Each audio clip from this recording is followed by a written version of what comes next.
Hello guys आपण माने Kenta अछन आशा करछे आपण माने भल थिबे रियासी संबलपुरी ब्लॉग के आपण मान को स्वागत जनाजे। आज देखुन हमर घर ना खाई देखुन इटा हमर घरे गोबर लिपा सलान सब आड़े चूल्ही भी सब आड़े हमर लिपा घसा सब सरी गलान घर कलर भी मरा सरी जाइए। देखुन इटा सकालु सकालु आमे बन के गाधी जाइलु गाधी गुधा कर गरियारे पानी आईचु पूजा सामान माने समस्ते आईदेले न। इटा देखुन मो नानी घरे चूल्ही जालुचन जो बनाबार लगी। इटा देखु तुन शाक सब थुआई इटा सब मुई तुन शाक काटमी।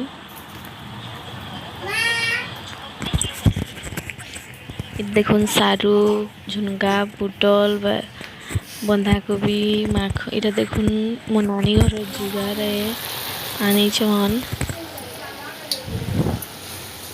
इटा देखुन खीरी माने जौ गुड़ थुआई जौ बना चूल्ही रे भगवान टाने दिया है बाजी।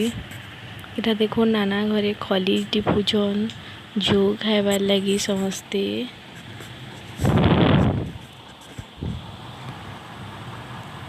देखुन केना करी खली टिपुचन जी।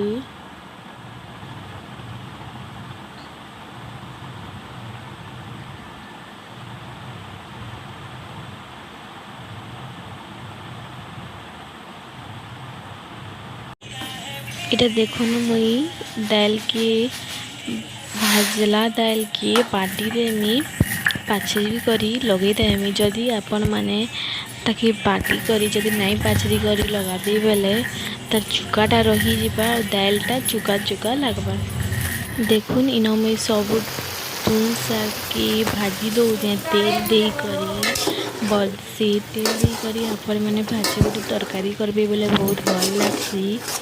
देखुन माखन बैगन आलू झुलेर पुटल सब मिक्स तरकारी इयाड़े बंधाकोबी बैगन टमाटर करी तरकारी। देखुन इटा मुई बंधाकोबी की नून टिके दे करी भल से भाजी देमी। इटा देखुन मुई मसला दे करी कसी करी ही घाटी देली न। आमर मिक्स तरकारी भी रेडी हो गलान आउ बंधाकोबी भी रेडी हो गलान। आपण मान को जदि मोर वीडियो भल लागबा बेले लाइक कमेंट एंड सब्सक्राइब करबे और फुल वॉच करबे।